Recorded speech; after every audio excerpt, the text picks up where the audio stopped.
فيه بعض الناس ينكر في غير محل الإنكار.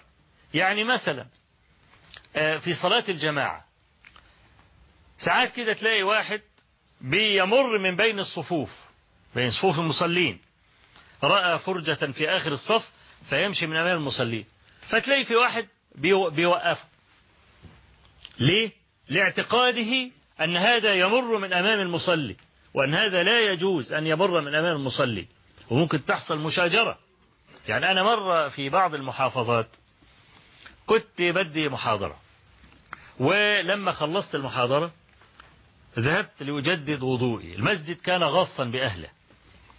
بعد ما توضأت عايز ألتمس مكانا لأصلي، لقيت مكان تحت السلم في بير السلم.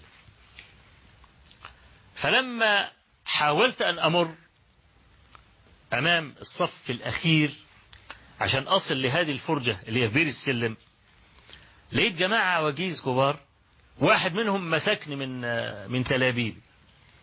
حاولت أخلص نفسي منه، هتخانق معاه. المهم شديت نفسي منه كده، الرجل فضل طول الصلاة متغيظ عليا، وطبعا لأنه كان في الآخر خالص في بير السلم ما يعرفش إن أنا المحاضر. فالمهم لما انتهت الصلاة لقيت الراجل جاي وعينيه بالطاق شرار، بقول لي أنت إزاي تعدي من قدام المصلي؟ فقلت له هذا جائز، ده روى البخاري. قال لي لا بخاري ولا يحزنون، ما تقوليش بخاري النهاردة. فواحد قال له ده الشيخ أبو إسحاق اللي كان بيحاضر من شوية.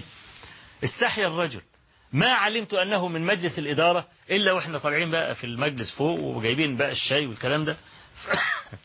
وجدت الراجل جاي يتأسف لي، فده لا عمال يقول لي لا بخاري ولا تقول لي بخاري ولا كلام، مش عارف أتفاهم معاه.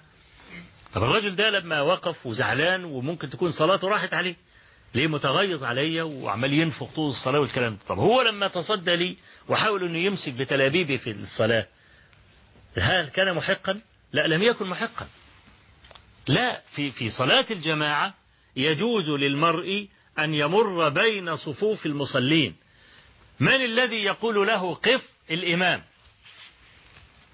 لأن الإمام سترة للمصلين، فإذا أراد رجل أن يمر من أمام الإمام يمنعه، لكن أن يمر من بين الصفوف حديث ابن عباس كما هو معروف عند البخاري وغيره. فالإنسان إذا تصدى وهو غير عالم على الأقل بالمسألة التي تصدى لها يحدث فساد كبير.